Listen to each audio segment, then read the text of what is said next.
Okay, well, it's Thursday, which means it's time for another wonderful time warp down to my old, really awkward teenage years and this continual journey through all things dorky Matt. First of all, as always, thanks again for your listening or your watching or your continued just let's look at the weird thing going on over here as I go through this. Today we get to kind of dive into a little bit more in my attempt at a quasi dating life and a little bit of a shared struggle, problem, infection of a song that would plague me and my downbeat friends all that year. So, without further ado, once again, thank you. And let's jump in the way, way back machine. So, caught up in you, and I never did suspect a thing. What can you tell me about Katie? I asked Blaine one day as we were between downbeat and the first period a cappella class on a quick break. We were making our customary run to the cafeteria. Him for his Dr. Pepper and me for my root beer. Like, what do you mean? He asked, raising his eyebrow. Is she seeing anyone? Does she have plans for homecoming? Anything like that? I responded. Blaine looked at me from behind his sunglasses. You like her? Yeah. Thinking of asking her to homecoming, but she's a senior, and well, I trailed off, signaling at myself like a dork. I'm this. I've known Katie for a while. No, she's not seeing anybody currently, and yeah, bro, I really think you should ask her, Blaine said. I lightened up at this news. You think she'll say yes? I do. Plans were immediately put in motion in my brain about how this was going to work out. I'd get some flowers, surprise her before downbeat, and, ask her. Blaine said he would get Pam in on it because Pam was Katie's best friend, and Jeremy said he would take photos of it, maybe use them in the school yearbook. With everything looking like it was ready and only a short few days between my talking to Blaine and Jeremy about it and the date I was going to ask Katie, I'd end up getting pierced with a little bit more than Cupid's arrow. You see, I was out riding my bike the night before I asked Katie to homecoming, and I felt adrenaline and confidence coursing through my root beer-colored veins. Blaine had given me a pep talk about it, telling me not to be nervous, and that if things didn't go as planned, he felt confident that, we would find a backup plan. I worried about making things awkward, but at this point in my life, I felt awkward all of the time, so why would this be any different? However, being distracted for the moment would cost me as I tried to get from one section of the sidewalk up into another one. I hit a dirt patch that gave way, and the pedal on my bike cut into my right leg just under my knee. Well, that was fun, was all I could think, looking down at my leg, and at first I didn't see any blood from the gash, and well, that changed. As I started bleeding, I went inside the apartment, slapped a Band-Aid on it, and went right back outside. I didn't even get that far before the Band-Aid fell off, and I just kept bleeding. So back into the apartment I went. Hey, Mom, Dad, I cut my leg on my bike pedal, I said, throwing the bloody Band-Aid away. Oh, that's gonna need stitches, my mom said, looking at it. Mom, that sounds like more trouble than it's worth, I replied. No, that needs stitches, and we need to make sure that it doesn't get infected, Mom returned. I'll get the car, my dad matter-of-factly said, and off to urgent care we went. My dad and I sat in the waiting room of the urgent care with me having a bit of gauze wrapped around my leg. I had commented that the stitches would probably hurt more than the actual cut, but my mom insisted. The doc came in, checked the cut, a nice 3-inch across and just almost half an inch deep. The bandage wasn't going to be enough, so stitches it was. It was there that I learned that when it comes to painkillers, sometimes lidocaine and I have an interesting relationship. After shots to numb the area, the stitches started, and I winced. Can you feel that? The doctor said. I can. Few more shots, another attempt, and another raised eyebrow. At this point, yeah, just sew it. So 14 stitches, a good night's rest, and 12 hours after cutting my leg open, I was ready to take a shot at asking a senior to homecoming. And really, how much more painful could that be?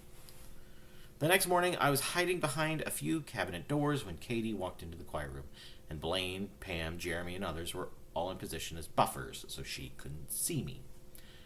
Blaine and I had been joking that morning about the fact that now I was the stitched-up Frankenstein monster of a guy getting ready to ask a girl to a dance. Adding to my already internal dialogue of just looking like an awkward teenage dork. Thing is, I felt nervous only because I had this weird idea that a sophomore dating a senior seemed too far out of left field, and I'm out of my league. Luckily, the feelings I had were able to compensate, so when I came around the door, flowers in hand, and asked her, it was this weird mix of confidence, nerves, and internal screaming of, "What are you doing?" Jeremy snapped some photos. There were awes from the choir, and as the phrase, "Katie, will you go to homecoming with me?" escaped my throat, I waited. "Yes," she responded with a smile, and Jeremy snapped another photo, one that found its way into the yearbook. It took me a second to register the yes, but as downbeat got underway for the morning, Blaine gave me a brotherly nudge in the arm. "All right, bro, great job. Now, we'll just have to get you ready for the dance," he said. "Yeah, probably going to need help with that if I'm supposed to impress a senior," I responded, still riding the adrenaline high. After downbeat, Blaine and I immediately began some planning, along with Pam and Katie. The idea would be a bit of a triple date. Blaine and his girlfriend Jennifer, myself and Katie, and Pam and her date Tommy. This would, in Blaine's eyes, help take a bit of the pressure off me, and Blaine seemed very invested in making sure I didn't have my denim go-to outfit anywhere near homecoming. So, he and I would end up teaming for outfits, dinner reservations, and anything else that came up. Things were moving right out of the gate, and the quartet of Blaine, Katie, Pam, and myself would be in for some more interesting twists along the way. To homecoming and beyond. Shoot me the pot, and I'll pour me a shot. It's time to take a bit of a jump to the left and a step to the right when it comes to the timeline of high school, and that is this wonderful little ditty that Downbeat was tasked with for the first concert of the year, recorded by such artists as Manhattan Transfer and Inkspot's Jive was a jazz standard that Wendy had picked out for us to learn. With Downbeat learning both jazz and madrigal style music, the song would become one that would haunt us all year, to the point we would openly rebel when singing it because we sang it all the time. It's not that it's a bad song, but it's the fact that we sang it for 3 concerts, our NAU Jazz Madrigal competition, and in every competition we went to that year. The lyrics talk of coffee, but it's a cover for drinking because it's a prohibition song. And here you had a choir of non-adults singing it all the time. We began to change lyrics. We began to mimic wanting to be shot as we practiced it. One concert was fine. Keeping it in the repertoire if needed, great. But every concert, every competition, seriously, at this point, just pass the booze. Whether it was that Wendy intended it or not, sharing the tedious experience bonded Downbeat together. One day, the guys decided as a whole that we were done with the song, and we would make sure Wendy knew. David would be hitting low notes and adding words. We would laugh with Brian as his voice cracked trying to hit the high tenor notes. Stephen would attempt to freestyle scat, and Wendy would encourage it. But as Stephen continued to figure it out, it led to a little continuous bit of levity. In a part where a song where it could be saying a cup of zabzoom, he changed the words to simply a cup, up. Wendy immediately fell over laughing, unable to continue playing, which became infectious to the rest of the choir. As we continued, poor Stephen just looked around innocently. Wait, what? But it wasn't just us guys who would take shots at the song. The sopranos would join in and hold their noses as they sang, "Draw one." Wendy would even sometimes meet our rebellion with laughs and sometimes with a furrowed brow, but we as a choir were united in how we felt. When it came time to perform, we'd do it as professionally as we could. But it was clear by spring, even the parents and other choirs were begging, pleading. It was time to pour out this thing and brew something different for us to do. One day, after goofing off a little too much, Wendy had the idea of double-checking to see if we actually knew our parts. She would do this by creating quartets, and during quartets where one member of each section would sing together. This would be proof to Wendy, it seemed, who was serious and who was still not pulling their weight. What I don't think she counted on was how quartet after quartet proved they knew their part. As we got to the end of these checks, I could tell the idea of singing her part on her own scared Diana. Thankfully, I was assigned to the same quartet along with Laura and Eric. And if worse came to worse, I would tank my part for a laugh, or at least to get the nerves off Diana. As each group of talented singers went through, and by the time we got to our group, Diana had started to cry before we had even started to sing. But we as a choir rallied as a whole around her, and by the time we were done, the protective wall had been formed. After we had finished, Wendy declared ours as the best quartet of all, and we four breathed a sigh of relief. The choir took a break, and we all checked on Diana, Wendy included. You see, Diana was the beating heart of this choir, so we all wanted to make sure that she knew she was loved, and this infernal song had now traumatized one of my best friends, one of my most beloved friends. All the more reason it had to fucking go. Dealing with the song and my absolute colorful vocabulary also led to one of Diana's most enduring traits. I don't understand what the beep, Diana said. We'd been sitting outside the choir room before downbeat one morning, Diana, Xandar, and myself. I was in the midst of another day of maybe having not liked something Wendy had done in directing the choir, and now, after her beep, I stopped mid-sentence. "Did you just beep me?" I asked, trying to comprehend what happened. "Yes. You can say what you want, but I may not want to hear it," she responded. I was so gobsmacked that I didn't know how to respond at that moment. Xandar and I exchanged looks, then bowed in reverence. Diana had decreed it, and in the moment we most certainly listened. Just like that, I had tried to be more mindful of my words. Let's be clear, it wouldn't always work. And sometimes I would fire off so many that Diana had to work overtime with her beeps. But her dedication to it was absolutely endearing. As much as I could deliver foul language, she could counter it with as much, as if not more, of the same gusto as I had been firing off the words.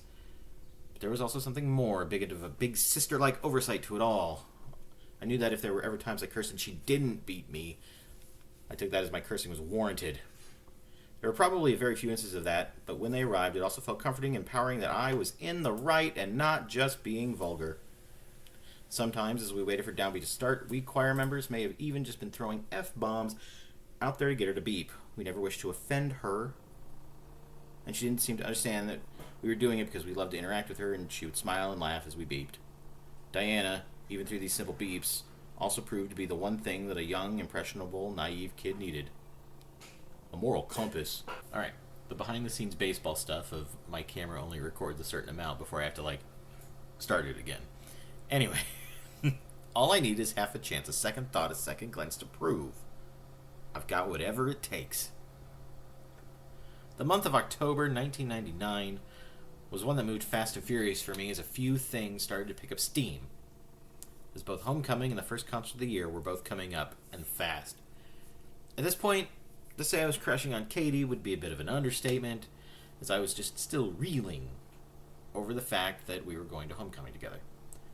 I was also a pile of nerves, and having a discussion with Blaine about it only seemed natural. Bro, I'm gonna need some advice on something, I said. Hell yeah, brother, shoot, he replied as we were driving around in the Ghetto-mobile after school one day. It's about Homecoming. Yeah, sure, okay, he nodded. So listen, I don't know if there's something that really needs planning or what, but what happens if Katie kisses me? Is that a problem? I thought you liked her. I do. The problem is, coming to a stop, Blaine looked at me. You never kissed a girl? Blaine turned down the Backstreet Boys song blaring on the radio and looked at me. No, I haven't. Blaine grinned and nodded. Okay, bro, you don't have to stress about it. If it happens, it happens. It'll happen naturally. Don't overthink it. It's going to be important to you, and I get that.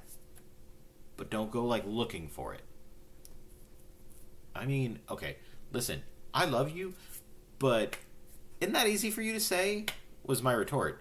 You've got a girlfriend, and girls crush on you all of the time.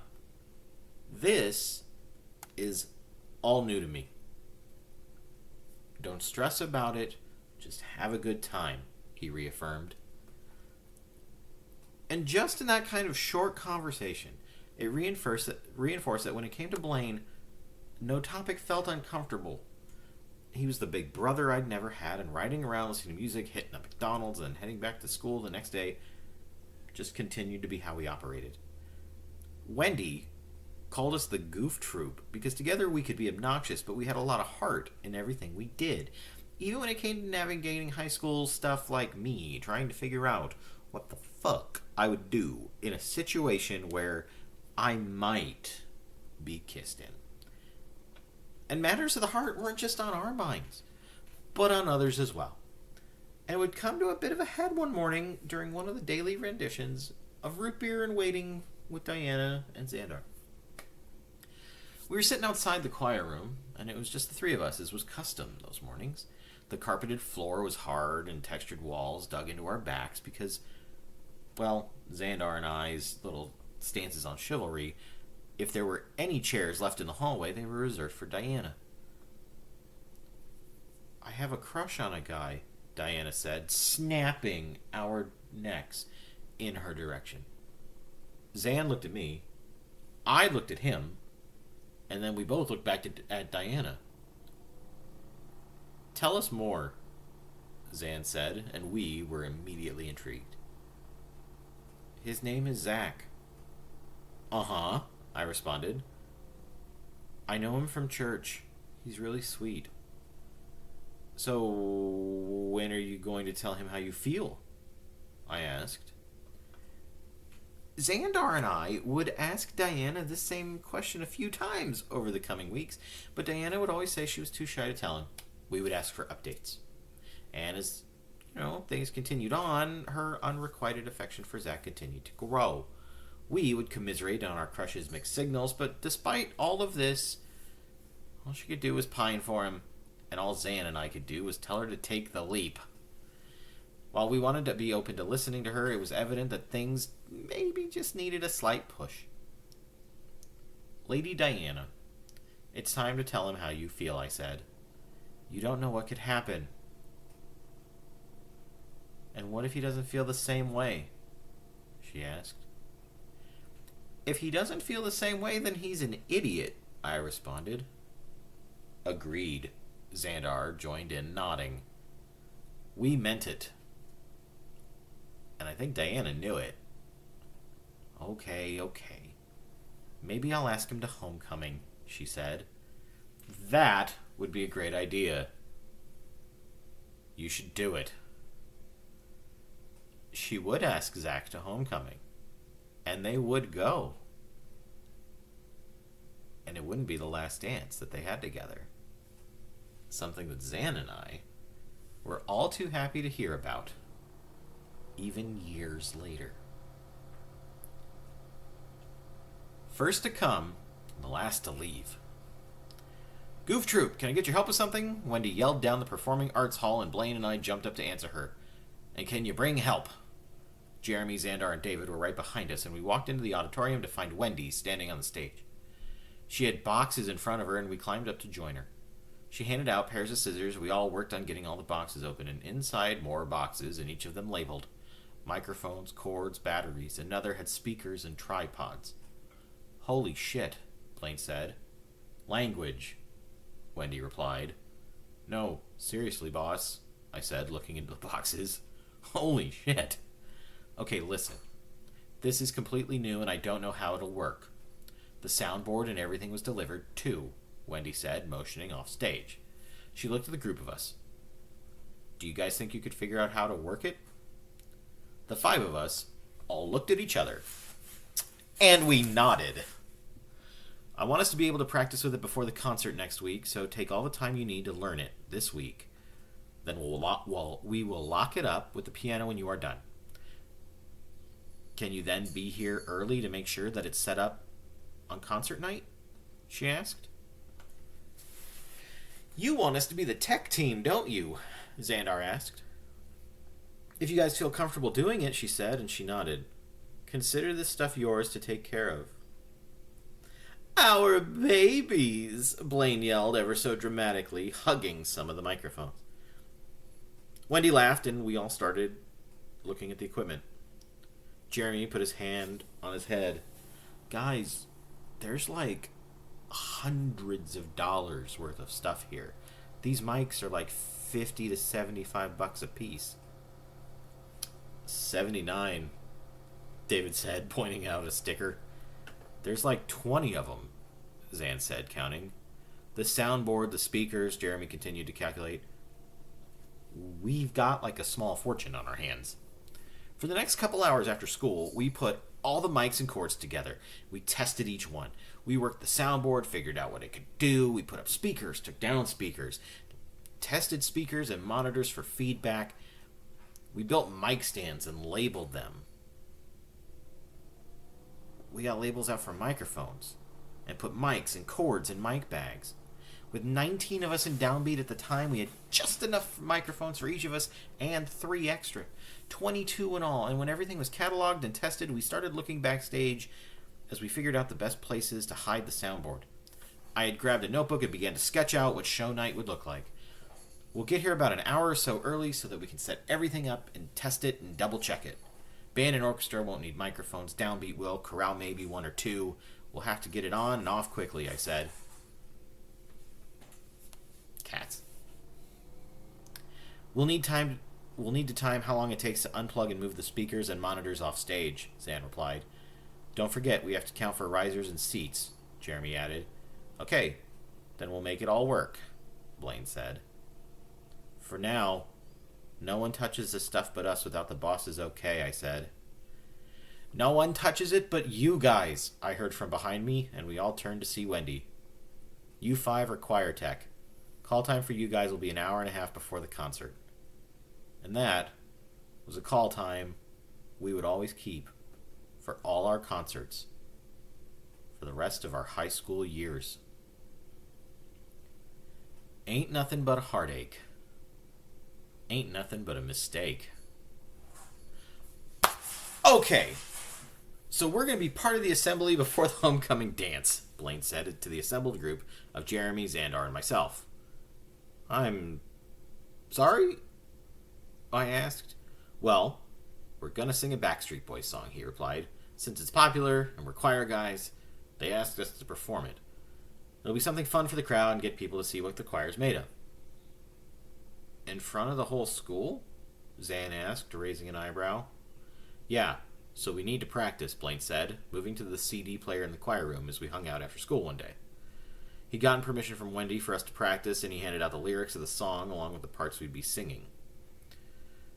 As we went through the practices, we were quick to pick up on the song, partly because we were choir guys who were used to learning songs, and secondly, we'd all been exposed to it thanks to Blaine. The plan was to also be joined by Brian and another guy in choir who also was in band, Robert. At the end of the week, we came to the gym for one of the assembly practices, and we were asked to bring microphones from the choir tech cache for both practicing and for the day of the assembly. As we got everything set up with the microphone, sound system, and speakers, we also knew that the microphones weren't going to work as the vision of our performance was intended. We were hoping that one of you could each be singing from one of the sections of students, the vice principal in charge of the assembly said. That's what we planned, Blaine responded. I'd be with the seniors.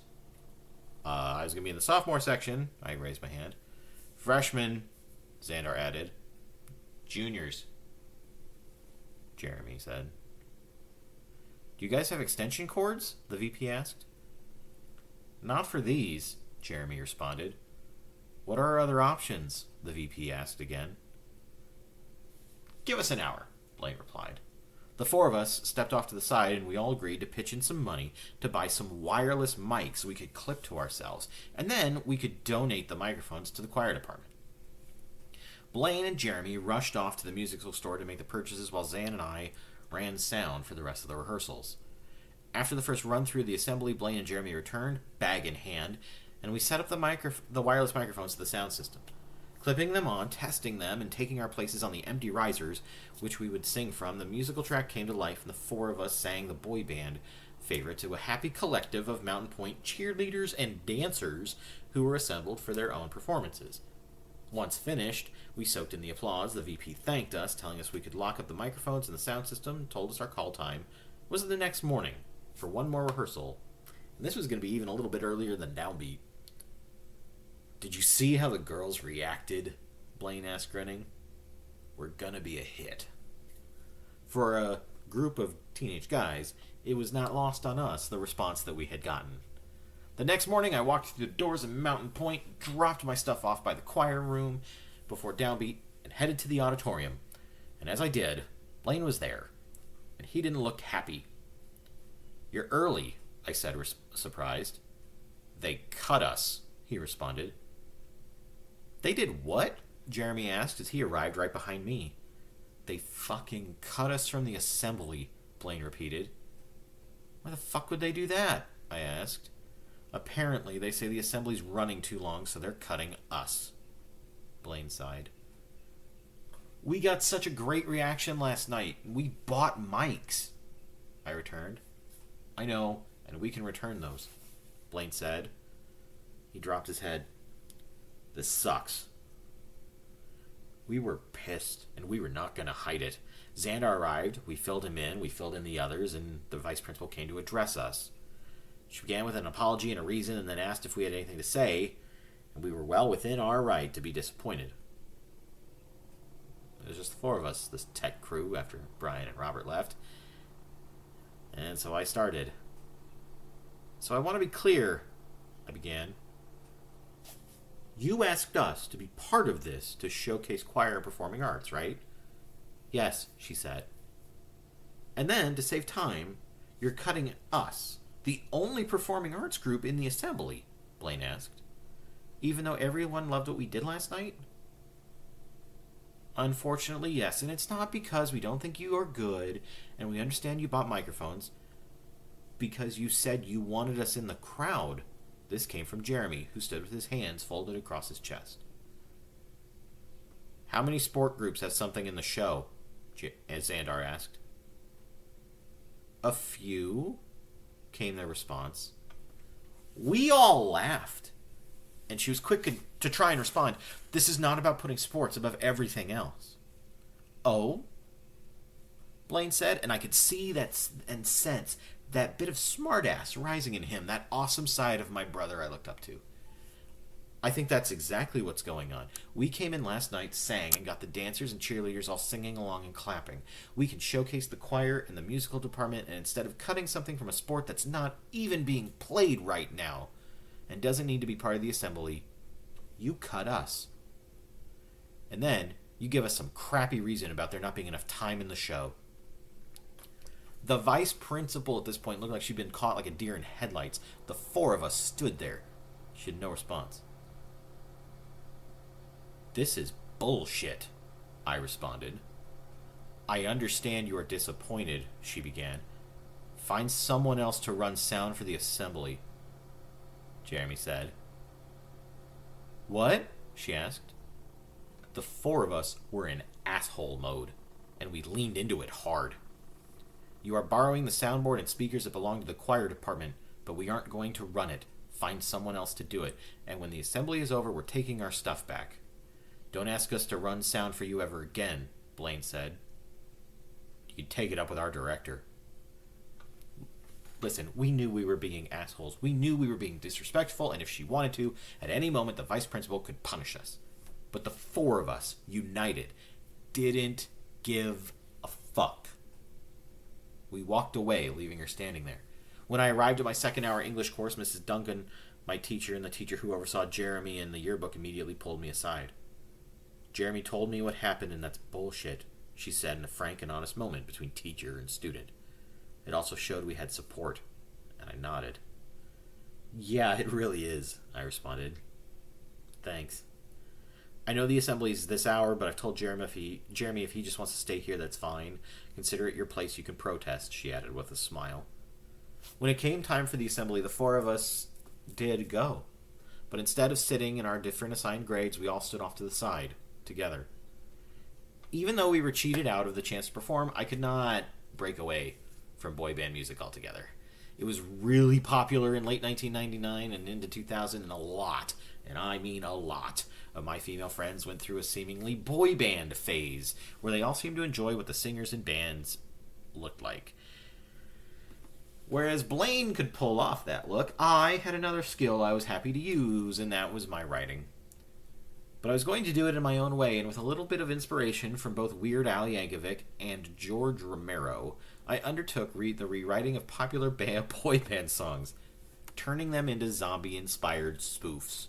NSYNC and Backstreet Boys were my initial targets, turning Everybody Backstreet's Back, and later, It's Gonna Be Me, into zombie-inspired Move Your Body, The Living Dead Are Back, and They're Gonna Eat Me. Songs that to this day, when I hear them played, I remember my versions more than the original. And let me also say this.